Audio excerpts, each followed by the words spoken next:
तो ऐसे ही गर्भगृह तैयार हो गया, माने गर्भाशय तैयार हो गया, लेकिन पूरा शरीर कहाँ है? और पूरा शरीर बनने में अभी देरी है। और मैं एक अधिकार से बोल रहा हूँ, मैं भी जगतगुरु रामानंदाचार्य हूँ जी।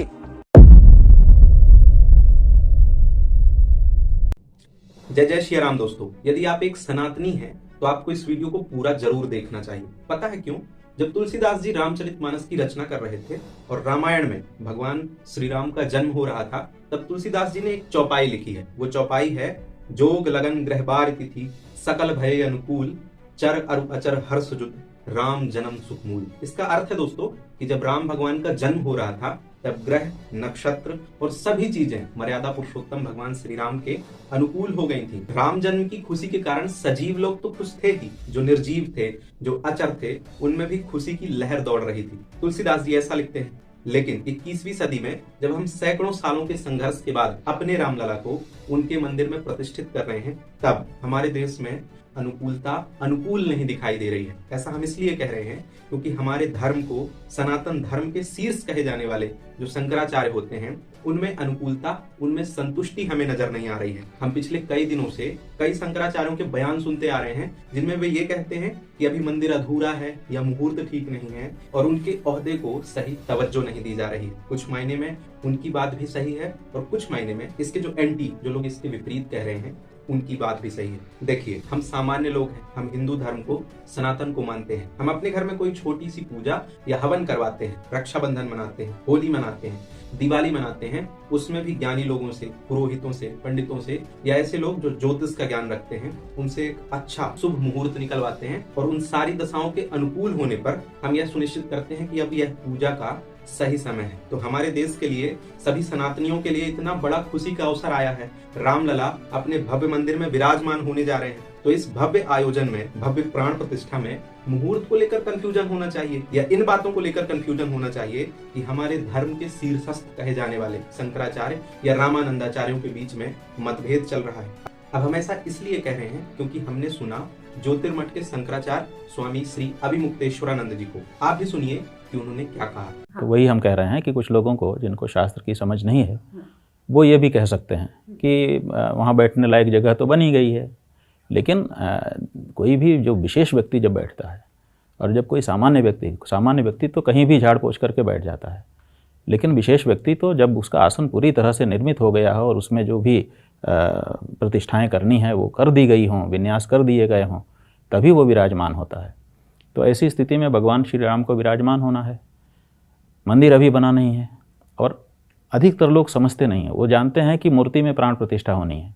नहीं, ये धर्मशास्त्र नहीं है। मंदिर में प्राण प्रतिष्ठा होनी है। तो जो मंदिर होता है वो भगवान का शरीर होता है और जो उसके अंदर मूर्ति होती है वो तो आत्मा होती है, प्राण होता है। तो मंदिर में प्रतिष्ठा होनी है। मंदिर ही भगवान का शरीर है। अब मंदिर अभी बना ही नहीं, पूरा शरीर निर्मित ही नहीं हुआ और आप उसमें अगर प्राण डाल देंगे और उसका व्यवहार भी करने लग जाएंगे तो ये कैसे होगा? गर्भ में बालक आता है तो गर्भगृह क्या है? गर्भाशय। हमारी माता का जो गर्भाशय है वो गर्भगृह है। तो गर्भ में गया, लेकिन वो पब्लिक के लिए नहीं हो सकता। अभी गर्भ में बालक आ गया, लेकिन जब तक उसके अंग प्रत्यंग पूरे तैयार नहीं हो जाएंगे तब तक वो संसार में नहीं आ सकता है। तो ऐसे ही गर्भगृह तैयार हो गया, माने गर्भाशय तैयार हो गया, लेकिन पूरा शरीर कहाँ है? और पूरा शरीर बनने में अभी देरी है। तो वो देरी कोई देरी नहीं है, क्योंकि निर्माण निरंतर चल रहा है और बड़ी तेज़ी से चल रहा है। तो आज नहीं तो कल हम उस लक्ष्य को प्राप्त कर ही लेंगे और फिर उसमें हम धूमधाम से प्रतिष्ठा करें। किसको एतराज हो सकता है? ये हमारा कहना है। शंकराचार्य जी के इस बयान को लेकर पहले से अयोध्या पहुंच चुके तुलसी पीठाधीश्वर जगत गुरु स्वामी रामभद्राचार्य जी ने क्या कहा, आप इन्हें भी सुनिए। एक बात कही जा रही है राजनीतिक तौर पर कि जब तक शिखर का निर्माण नहीं होता है, प्राण प्रतिष्ठा, उनको शास्त्रों का ज्ञान नहीं है। गर्भगृह का निर्माण हो चुका है। गर्भगृह में रामलला मूल प्रतिष्ठापित होने थे, तो गर्भगृह बन गया। अब तो दूसरे तल्ले पर सीताराम जी जब राजकीय वेश में विराजेंगे तो उनका शिखर बनेगा।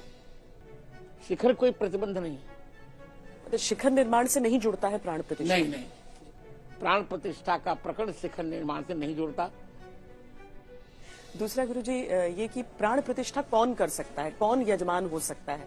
जो सात्विक हो, जी, जिसका आहार विहार व्यवहार आचार में संयम हो। इसीलिए हम लोगों ने मोदी जी को चुना और मोदी जी 11 दिन उसको दूध ले रहे हैं।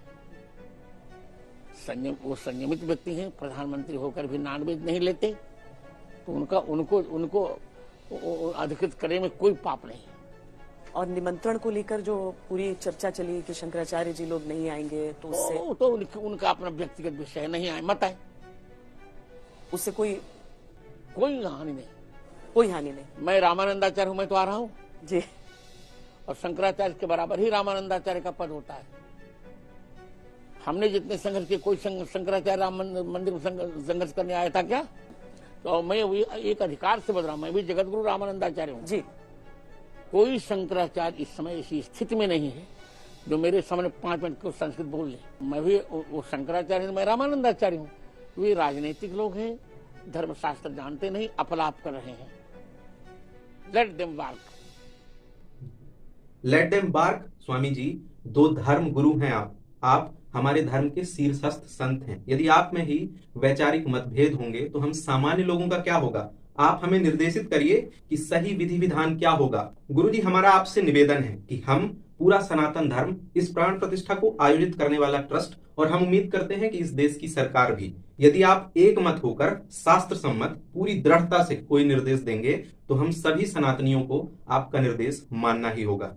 दोस्तों, इस विशाल सनातन धर्म के 2 धर्म गुरुओं के बीच वैचारिक मतभेद ना तो पूरे सनातन धर्म के लिए अच्छा है, ना ही समाज के लिए अच्छा है, ना ही आने वाले राम राज्य के लिए अच्छा है। ये मेरे व्यक्तिगत विचार हैं, मेरी व्यक्तिगत राय है। मैं दिल से और हम सब दिल से चाहते हैं कि जल्द से जल्द रामलला अपने भव्य राम मंदिर में विराजमान हो, लेकिन अनुकूलता वही बनी रहे जो तुलसीदास जी ने श्री रामचरितमानस में बनाई है। हम कामना करते हैं कि सब कुछ अनुकूल होगा, जल्द से जल्द रामलला अपने भव्य मंदिर में विराजमान होंगे। दोस्तों, आपका इस विषय में क्या कहना है कमेंट करके जरूर बताइएगा। इस वीडियो को पूरा तो देखना ही है, लाइक करना है और सबके साथ शेयर जरूर करना है, ताकि इस मुद्दे पर बात हो। अनुकूलता तभी बन पाएगी जब हम इस पर बात करेंगे, एक दूसरे को बताएंगे और मंथन करेंगे, तब गुरुजी लोगों को और ताकत मिलेगी। इस धर्म को आगे ले जाने वाले शंकराचार्य, रामानंदाचार्य, रामानुजाचार्य, निम्बार्काचार्य और मजबूत हो पाएंगे और एक सही, अनुकूल, जो कि सनातन धर्म के लिए और हमारे लिए अनुकूल फैसला होगा, और उसी अनुकूलता के साथ रामलला की प्राण प्रतिष्ठा हो पाएगी। तो इस वीडियो को लाइक